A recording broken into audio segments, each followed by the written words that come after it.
So guys, जैसा कि हमने पिछले एपिसोड में देखा कि एल्केमी कंपटीशन स्टार्ट हो गया था और सभी एल्केमिस्ट ग्राउंड में आ गए थे। सभी को काविंग से काफी ज्यादा उम्मीदें थी। ओल्ड मोगू ने अपनी फ्लेम को एक्टिवेट करके सभी को काफी डरा दिया था और पिल टावर हेड कोंग जी को भी समझ नहीं आ रहा था कि आखिर होल और सोल्स के पास हेवनली फ्लेम वाला एल्केमिस्ट कैसे मौजूद है। जियोयान ने अपनी ग्लेज्ड लोटस फ्लेम की बिस्ट बॉडी को एक्टिवेट कर लिया था और वो बॉडी दो हेवनली फ्लेम से बनी होने की वजह से काफी पावरफुल थी, जिससे उसने ओल्ड मोगो की बिस्ट बॉडी को भी नष्ट कर दिया था। सभी जियोयान की पावर को देखकर हैरान रह गए थे। ओल्ड मोगो ने जियोयान से कहा था कि एक अच्छी फ्लेम होने से कुछ नहीं होता, अच्छा एल्केमी टैलेंट भी होना चाहिए। जियोयान अपने मास्टर के लिए बोन ग्रोविंग ब्लड फ्यूजन पिल को रिफाइन करने लग गया था। गाइस, अभी हमने एक व्लॉग चैनल स्टार्ट किया है। अगर आपने अभी तक उसको सब्सक्राइब नहीं किया है तो आप डिस्क्रिप्शन में जाकर उसको सब्सक्राइब कर लें, क्योंकि उस पर 10 के सब्सक्राइबर हो चुके हैं और अभी हमें बहुत आगे तक जाना है। फिर अब हम देखते हैं कि सभी एल्केमिस्ट पूरे डेडिकेशन के साथ पिल को रिफाइन कर रहे थे, पर काफी सारे एल्केमिस्ट की पिल ब्लास्ट कर गई थी। जियोयान दिन रात पिल को रिफाइन करता जा रहा था। फिर अब हमें 15 दिनों के बाद का सीन दिखाया जाता है। वो सभी एल्केमिस्ट अभी भी पिल को रिफाइन करने में लगे हुए थे। जियोंग काफी ज्यादा बोर हो चुका था, उसे काफी आलस आ रहे थे। वो बोलता है कि मेरा पिछवाड़ा इतने दिनों तक बैठे रहने की वजह से सुन्न पड़ गया है और अब मुझे नींद नहीं आ रही थी। मैं काफी समय बाद पिल रियल्म से बाहर आया, फिर भी मुझे एंजॉय करने के लिए वक्त नहीं दिया गया और मैं यहाँ लगातार आधे महीने से बैठा हुआ हूँ। वास्तव में पिल गैदरिंग कंपटीशन कब खत्म होगा? जियन उसके पास बैठी हुई थी। वो धीरे से खांसी है, जिससे ही जियोंग सीधे बैठ जाता है। इससे पता चलता है कि जियोंग जियन से काफी ज्यादा डरता है। जियन को अब पिल की फ्रेग्रेंस आने लगती है जो उसे काफी स्वादिष्ट लग रही थी। वो कहती है कि इन सभी एल्केमिस्ट के द्वारा बनाई गई पिल सभी काफी ज्यादा टेस्टी होनी चाहिए। अगर ये कोई कंपटीशन नहीं होता तो मैं निश्चित रूप से आज एक बड़ी दावत ले सकती थी। और वो गुस्से में जियोंग की तरफ देखकर कहती है कि ये सब तुम्हारी गलती की वजह से हुआ है। तुम्हारे द्वारा दिए गए मेडिसिनल इंग्रेडिएंट काफी ज्यादा कड़वे थे जिन्हें मैं खा नहीं सकी और मुझे अब भूख लग रही है। जियोंग काफी निराश हो जाता है। अब वहाँ एक एल्केमिस्ट ने सक्सेसफुली पिल को रिफाइन कर लिया था, जिससे काफी ज्यादा एनर्जी रिलीज होती है जो आसमान की तरफ रिफ्लेक्ट हो जाती है और पिल लाइटनिंग आने लगती है। ये चोंग ये देखकर हैरान हो जाते हैं और कहते हैं कि ये जरूर टीयर 7 की पिल होगी, क्योंकि टीयर 7 की पिल ही पिल लाइटनिंग को बुला सकती है। लिटिल फेट डॉक्टर भी बोलती है कि वास्तव में पिल गैदरिंग कंपटीशन से जैसा एक्सपेक्ट किया जाता है वे कंपटीशन वैसा ही है, जहां इस कंपटीशन में भाग लेने वाले टीयर 7 के एल्केमिस्ट भी मामूली माने जाते हैं और इस पिल लाइटनिंग को भी इतना महत्व नहीं दिया जाता कि ये लोगों को उसकी तरफ आकर्षित करे। पिल लाइटनिंग अब वहां ग्राउंड में गिरने लगती है, पर वहां पिल टावर में चारों तरफ लाइटनिंग अरेस्टर लगे हुए थे जो उससे लाइटनिंग को एब्जॉर्ब कर रहे थे, जिससे वो लाइटनिंग ग्राउंड में नहीं गिर रही थी। एक आदमी कहता है कि वास्तव में पिल टावर से जैसे उम्मीद की जाती है ये वैसा ही है। अगर यहाँ पर ये लाइटनिंग डिवाइस नहीं लगाए गए होते तो पिल बनाने वाले एल्केमिस्ट का बचना आसान नहीं होता और पिल बनाने में ये एल्केमिस्ट कामयाब नहीं होते, क्योंकि ये लाइटनिंग पिल के कंडेंस होने के वक्त गिरती है, जिससे ये लाइटनिंग एल्केमिस्ट को पिल रिफाइनिंग करने में बाधा उत्पन्न कर सकती है। पिल सिटी का एक आदमी कहता है कि ये पिल लाइटनिंग आप लोगों के लिए अनयूजुअल हो सकती है, पर पिल टावर के लिए रोजाना की एक घटना की तरह है, क्योंकि यहाँ लेवल 7 के एल्केमिस्ट काफी सारे हैं। इसीलिए टीयर 7 एल्केमिस्ट को भी इतना बड़ा दर्जा नहीं दिया जाता। बाई यिंग ने भी अपनी पिल को रिफाइन कर लिया था जो एक टीयर 7 की लो ग्रेड पिल थी और क्यूजी ने टीयर 6 की पीक पिल को रिफाइन किया था, जबकि डेन जुआन ने टीयर 7 की मिडिल ग्रेड पिल को रिफाइन किया था। एक आदमी कहता है कि यह तीनों एल्केमिस्ट भी कमजोर नहीं है। अगर ये हमारे एरिया में होते तो ये निश्चित रूप से पूरे कॉन्टिनेंट को हिलाने में सक्षम हो सकते थे। मैं वास्तव में कल्पना भी नहीं कर सकता कि इस पिल गैदरिंग का चैंपियन कितना ज्यादा पावरफुल होगा। अब यहाँ सोल किंग भी पिल को रिफाइन करने वाला था, जिससे तेज लाइटनिंग स्ट्राइक होने लगती है। सोल किंग ने एक टीयर 7 की पीक पिल को रिफाइन किया था जो अभी तक रिफाइन हुई सभी पिलों में से सबसे बेस्ट ग्रेड की पिल थी। अब डेन चेन भी पिल को रिफाइन करने वाली थी, जिससे तेज एनर्जी रिलीज होने लगती है। डेन चेन को भी विश्वास नहीं हो रहा था कि उसकी पिल सक्सेसफुली रिफाइन हो चुकी है और अब उसकी पिल से आसमान में दो कलरफुल एनर्जी दिखाई देती है। सोंग किंग ये देखकर हैरान हो जाता है, क्योंकि डेन चेन ने जिस पिल को रिफाइन किया था वो एक टीयर 8 की पिल थी। कोंग जी कहते हैं कि डेन फैमिली की ये लड़की वास्तव में काफी ज्यादा एक्स्ट्रा ऑर्डिनरी है और टैलेंटेड भी है, जो है वास्तव में एक टीयर 8 पिल को रिफाइन कर सकती है और इसकी पिल इतनी ज्यादा कंडेंस थी कि इसने आसमान में 2 कलर के थंडर क्लाउड्स को क्रिएट किया। दरअसल टियर 8 की पिल में थंडर क्लाउड्स के कलर से ही पिल की रैंक डिसाइड होती है, जिसके लिए 8 की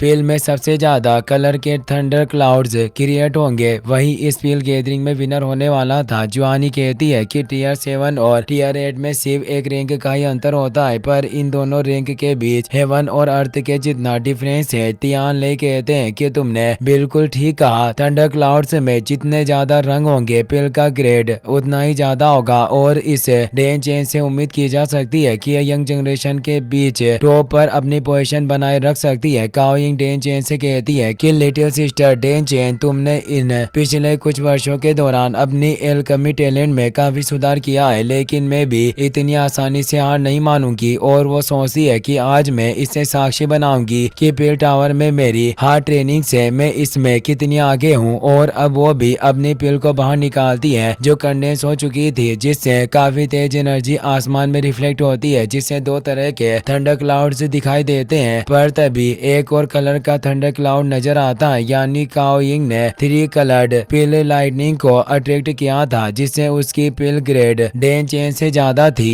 यह देखकर सभी लोग काफी खुश होते हैं और कहते हैं कि वास्तव में पिल टावर की गोडेस की क्षमता काफी ज्यादा है। सोंग किंग ये देखकर निराश हो जाता है और सोचता है कि मैं काओयिंग से काफी ज्यादा कमजोर हूँ, इसीलिए वो मुझे सीरियस नहीं लेती। ये चोंग कहते हैं कि काओई फैमिली की विच वास्तव में अपनी रेपुटेशन के अनुरूप ही काफी टैलेंटेड है। अब बस जियोयान पर निर्भर करता है कि वो किस तरह की पिल को रिफाइन कर सकता है। अब जियोयान की पिल भी लास्ट स्टेप में पहुंच गई थी और वो उस बोन ग्रोविंग ब्लड फ्यूजन पिल को अपनी हेवनली फ्लेम के साथ कंडेंस करने लगता है, जिससे अब वो पिल क्रिएट हो जाती है और जियोयान की काफी तेज एनर्जी फ्लक्चुएशन और हेवनली बिस्ट बॉडी के साथ वो पिल ऊपर उड़ जाती है। आसमान में काफी तेज एनर्जी दिखाई दे रही थी और पूरी जगह इससे हिल रही थी। कोंग जी देखना चाहते थे कि जियोयान कितना ज्यादा टैलेंटेड है। वो जुआनी से कहते हैं कि जियोयान की फियर्स एनर्जी फ्लक्चुएशन के साथ वास्तव में यह एक टियर 8 की पिल होनी चाहिए, पर मुझे आश्चर्य है कि जियोयान इस पिल के साथ कितने थंडर क्लाउड्स को अट्रैक्ट करेगा। उस पिल से अब 3 तरह के थंडर क्लाउड्स क्रिएट होने लगते हैं, जिनकी एनर्जी काफी ज्यादा और बेरिंग थी और रंग पूरे आसमान में फैल रहे थे। सोंग किंग ये देखकर हैरान हो जाता है, क्योंकि वो जियोयान को एक मामूली एल्केमिस्ट समझता था। वो कहता है कि यह लड़का 3 कलर के थंडर क्लाउड्स को आखिर कैसे कंडेंस कर सकता है। काओयिंग और डेन चेन भी यह देखकर हैरान थी और वो कहती है कि क्या जियोयान की ट्रू एबिलिटी इतनी ज्यादा है। उन्हें अपनी आंखों पर विश्वास नहीं हो रहा था। जुआनी भी खुश होती है। वो कहती है कि जियोयान की 3 कलर थंडर क्लाउड्स पिल वास्तव में काओयिंग से काफी बेहतर लग रही है। कोंग जी, वास्तव में तुम फिर से याओ लाओ से हार गए हो। कोंग जी भी मुस्कुराने लगते हैं और कहते हैं कि जैसा याओ लाओ के डिसिपल से उम्मीद की जाती है, ये जियोयान वास्तव में वैसा ही है। जियन और बाकी सभी जियोयान के दोस्त काफी खुश थे। जियोंग भी खुश हुआ कहता है कि ये लड़का मेरा भाई है। जियोयान को पता था कि ओल्ड मोगो टियर 8 का एल्केमिस्ट है, इसलिए वो बोलता है कि अब मुझे इस बूढ़े कमीने पर ध्यान देना होगा। ओल्ड मोगो कहता है कि उस